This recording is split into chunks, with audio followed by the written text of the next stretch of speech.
2019 Mountain Dew GSL Season 3 Codex Reversal.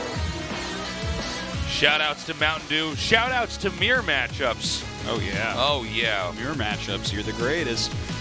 Deer versus Zest going at it next. Yeah. Deer has had some very on games.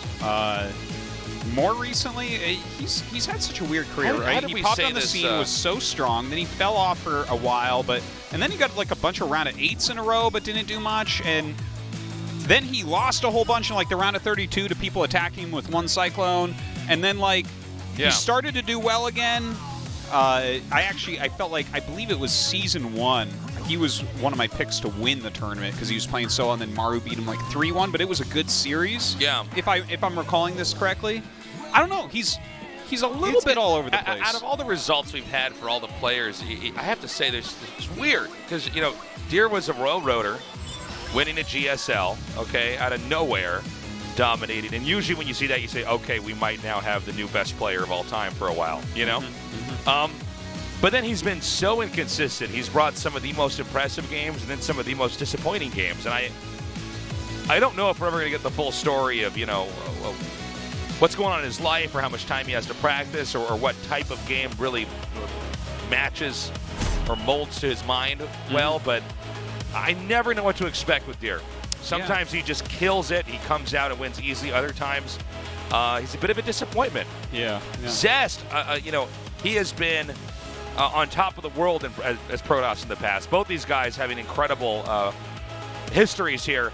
But right now, they're not on top of Protoss. So I don't know what to expect here. But we're going to find out soon because Game 1 is ready.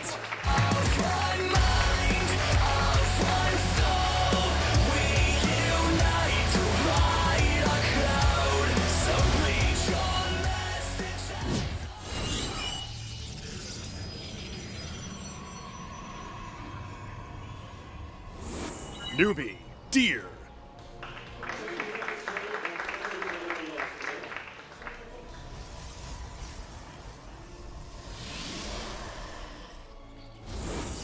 Ocean Gaming, Zest. Yeah. It is hard to figure out what this is going to look like. Because Zest is a little bit off and on as well. He's had kind of a rough couple years because there was a long time where he was the best Protoss in the world. And then he's had some interviews, like some of those, not the Signature Series videos, which were wonderful, but the Pyeongchang video, remember? Oh, right. Because he was one of the 2 Koreans that qualified with SOS, and he was talking about how, after the teams dissolve, he's kind of been lazy. He needs to pick that up, and then he started having better results, but it hasn't carried.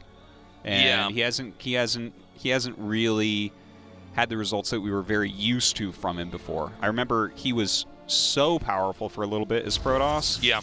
That, remember Trust? Trust started to become one of the best Protosses in the world when he was on the same team as Zest. Like, he started showing great results suddenly. Yeah. And he was just like mini Zest. And that was like, I feel like the peak of Zest power. Well, some players operate much better in team environments, and other players can be total free agents and actually thrive better without having a coach or a team. Oh, my God. Oh, my God. That was a super high-tech move because there's a little bit of randomization in the attacks. Yeah. So they were attacking each other, and then Deer saw that his was taking damage just less than a half second before Zest. So he waited till after an attack, pulled it away, and then redid the attack, and he happened to get it first that time. Yeah. Bam. Kills the probe. That pylon is garbage. Yeah. I mean, talk about among the things we almost never see at the start of a pro game, that is one of them. Yes. It's such a big map, too, and it's like, nope, here we are. Yeah. Found you. Peekaboo. Spots it, kills the probe, and now that is just a building in the middle of the map. Yeah. I mean, you could use it as a warping, perhaps. Doesn't see the Stargate, so, I mean, I guess that's good. But what Deer is doing is very solid. He's just making Stalkers in a Nexus, and that feels completely safe. I can't even imagine what could be happening where that's not. I think there's no exploits here. Yeah, I think you're right. But Zest throws down his Nexus not too far afterwards, so I think everything is fine overall. Like, Zest is a little bit behind, but it's not an unplayable position. Okay, continuing to deny the Shades from coming in there and getting any scouting off. And here comes that hallucinated Phoenix. It's going to come through here and see that, in fact, it is going to be a Stargate. But I like where Deer is taking this game. Oh, no shield battery in the main base. And his Stalkers are all at the natural. Uh-oh. Why? Okay. Oh, that's really smart. Now he can actually shade up. Oh, no, not that smart, but he's going to lose it? the... Oh, man. Well, it was a cool idea, lose the right? Oracle. Yeah. Unfortunately, ideas are not enough. Yeah. Execution is key. And I'll tell you something. To lose that Oracle and only get one probe... Yeah. Yikes. Close is only good in horseshoes and hand grenades, Tasteless. And here comes the second Oracle now. It bounces off the defenses of Deer. Zest expansion is just finished. We don't have probes quite transferred there yet. Deer just has momentum. Yeah, he has a lot of Stalkers right now. Like, quite a few. I believe he has like 7 Stalkers. So, you know, it's a pretty strong army that he's been making. Zest is getting into his own Robo and his own Twilight. Brings up his 4 Adepts. I feel like the only thing he can do right now is slow Deer from doing other things. There's no real way to get damage. Whoa. Okay. Okay. I did not expect him to actually come in here. He does target down the 2 sentries. Not bad. Yeah. That puts Protoss in a situation where they're either going to remake those sentries or tech without them.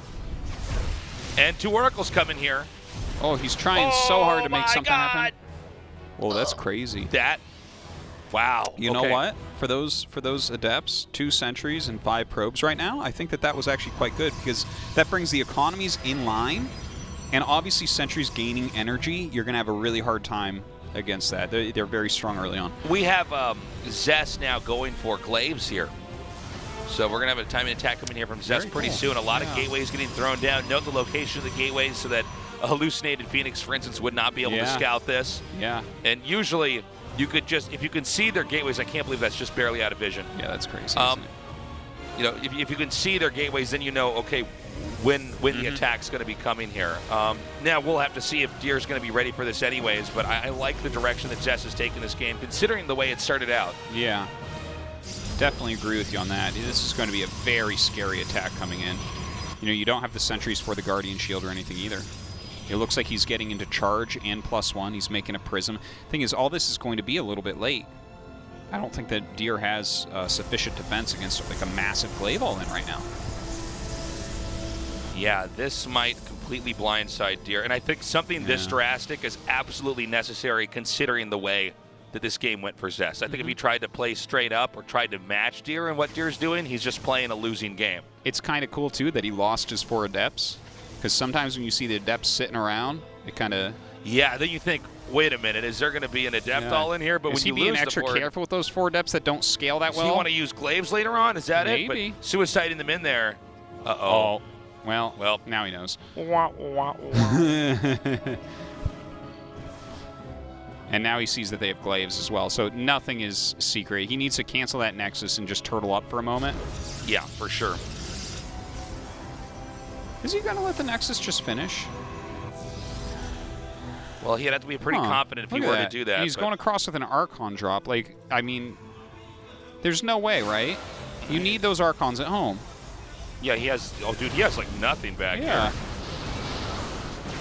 Okay, we have some Stalkers coming down, but these force fields are going to make this fight much easier here. And okay, yeah, he definitely needed that back here. Yeah, He's got the Archons here. It would have helped out a lot had these also been over here to help out in defense. Yeah. The Adepts are definitely doing some work. Those Archons getting very low. The shield batteries have already been used up. He's juggling them as best he can, but Zest is just crushing through. I'm a little bit confused that the way that he's done this. Wow. Like, the thing is, the Adepts came up from a funny angle, attacked a pylon, and you can see the graphical difference when they have Glaives, right? So, like, people don't get Glaives off, like, 3 gates and then, you know, take a 3rd base. That's not how it goes. So, yeah, it's kind of a weird lack of reaction from Deer. He's like, yeah, I'll take a third base and go harass my Archons. Yeah, I'm surprised when he saw all these Adepts coming from that side that he would actually try to send a Warp Prism across the map. GG. Yeah. There's a lot of things that don't compute for me. That was like Deer was playing a completely different game or something, a different opponent. I don't understand. Yeah. When you see Adepts coming out at that point in time, you go, oh, okay, he's actually engineered an entire strategy that is intended to kill me right now. So my job is to actually just stop this. Yeah, generally, if I stop this, I will outpace them. I will be in a better position after the attack is held. So the idea that he would send 2 Archons, which are like the strongest things he has. Yes. And the Warp Prism, Absolutely. which is the greatest thing in all RGS games ever. And he lets Pylons and Nexus finish at his third base. Yeah. Like, the thing is, when you see that, if you cancel all that, add like 3 shield batteries to your natural and have your Archons and Prism there, then maybe you hold. with all those Stalkers, I think for sure you do hold. Yeah.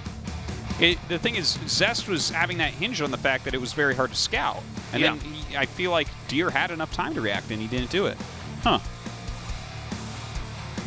I'm trying to think of what I could be missing here, but I don't know, man. We're going to go to Thunderbird here for game 2. Let's see if Deer can turn this one around.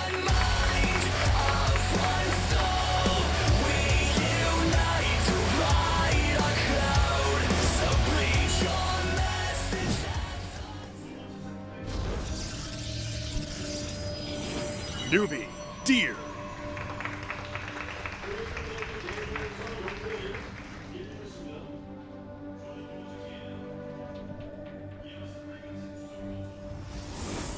Ocean Gaming, Zest. which ocean, though? Does he make hurricanes or typhoons? Ooh, that's a good question. Maybe he's all the oceans. Just the world ocean? The one and only. Maybe another planet's ocean. Huh. Another planet's ocean. Can you name another planet with an ocean? No. Okay. Even though I'm a StarCraft commentator and our game is set in outer space, I cannot. Looks like I've exposed myself as a fraud here. Hold on, I know the names. People. There's a planet called Char. There's a planet called Chakurus, Ire, Tarsonis. Oh, you're faster than me. I'm trying to... Marsara? Marsara is a... Yeah. Right? That's a planet. Earth is in the StarCraft storyline. That's also a planet. That's true. Yep, that is. But we already went over that one. Now that's all the planets. That's all the planets in StarCraft. I think there's a couple more. There's probably one where, like, Amon lives or something. I don't know. You ever find it weird that in science fiction they're like, well, this is a lava planet and this is a snow planet? You're like, can a planet just have, like, also all the weather conditions? It's like... But that's more rare. Yeah. To have all... Because you have to be, like, the right distance from the sun, right? You have to be the perfect distance. From the star that you're at. Because the only one that's actually the sun is our star. That's right. That's why it's called the solar system. Nice. We have a proxy Stargate, by the way. Versus a proxy Robo. Yeah. So the proxy Robo is going to pack a lot of punch here as the game starts up. Do you think it's going to be 3-gate or... Well, it'll be 3-gate, but do you think he's going to get an Immortal is my question. I think so. One Immortal? Yeah. I think it's going to be the one Immortal push with the Warp Prism, and he just powers up the ramp and crushes him. You know, it's a very strong build. I actually like the Immortal-less one a little bit more, I think. Do you think it's better? Or? It hits really quickly. It's so microable, you know. I feel like the Immortal takes a little bit to build. It's the same building, right? It's like, does that add that much more of a punch? If you have the Prism, you win basically every battle early on. Wow, he just missed that. Makes that Immortal as you predicted, though. Yeah, it's coming out. The Obviously, thing is, a lot of punch from that. Yeah, the Immortal, it just has so much sustainability in a fight. I mean, I think the Immortal is just, as every year passes in StarCraft 2, it looks like a better and better unit. You know, and it's been nerfed. Yeah, before for sure. I think when they were making the Immortal, they thought, okay, well, this is going to be very specific to stop certain things, and in fact, it's like, no, it's actually pretty good against basically everything. So it's hard to find a reason to not get this. Okay, this is hilarious. Yeah. Well, that pylon did not buy that much time, did it, Artosis? Immediately, he's going to target down the shield battery. And, with Phoenix is here, it's like, yeah, you can pick this up, But I don't think this is going to be ever fast enough to curb the damage that's coming out here. We have Adepts coming back, but the Warp Prism's already across the map. Now, he's being pretty smart here. He's keeping this out of the vision of the Phoenixes. He wants to get a quick warping around of more Stalkers before he actually reveals the location of this. So here's that first Stalker coming in now. Yeah, the Phoenixes are trying to do as much as they possibly can. Now you realize that there is a Prism in his main base. I feel like knocking that out might be very important. Okay, this is quite dead though, I think. Yeah, this was Deer just getting rolled here, to be honest, man. He got crushed. More Warpins are coming in. It's just now, I think the Phoenixes, well, I guess they're never going to go for the Warp Prism there. There's just so many Stalkers out now. The Immortal still at about half health. Probes are being sacrificed just to buy enough time to get a few Stalkers in. But what will they really be able to defend? You know? Yeah, there's really nothing left here. Okay, not a lot of money either. Moral victory there, killing the Immortal, but beyond that, yeah, I mean, I like don't know what else. Moral victory, killing the Immortal. Okay, Zest wins that easily. Yeah, kind of smashes through. Yeah. So what's the winner match? RagnaroK and Zest. Huh. What was the winner match last time? I don't know. Solar and Rogue. Wow. Wow. Just saying. Now, we're going to go to a short break here, but we are already about to hop into the winners match here. It's either going to be RagnaroK or Zest moving on in one of the final two spots in the round of 8. Deer, I am worried for this guy in this group, man. Yeah. He is not looking, not looking like he's going to last. We're going to go to that commercial now. We'll be right back, everyone.